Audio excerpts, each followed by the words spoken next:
নমস্কার সবাইকে।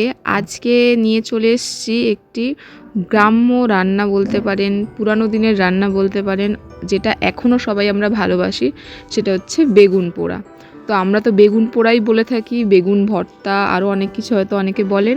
তো চলুন প্রথমে বেগুনটা ভালোভাবে পুড়িয়ে নেব। বেগুন ভর্তা নিয়ে বলার কিছুই নেই, তার কারণ বেগুন পোড়া বা বেগুন ভর্তা আমরা সবাই জানি কিভাবে করতে হয়। তো যাদের বাড়িতে উনান আছে তারা উনানে পোড়াবেন। আমাদের বাড়িতে যেহেতু উনানের কোনো ব্যবস্থা নেই, তাই গ্যাসেই পুড়িয়ে নিলাম। ভালোভাবে পুড়িয়ে নিয়ে বেগুনটা ভালোভাবে সব পোড়া ছালটা ছাড়িয়ে নিতে হবে, নিয়ে সেটা ভালো করে ম্যাশ করে নেব। তো খুব গরম ছিল, সেই জন্য ম্যাশার দিয়ে একটু চেপে নিয়েছি যাতে গরমটা কেটে যায়।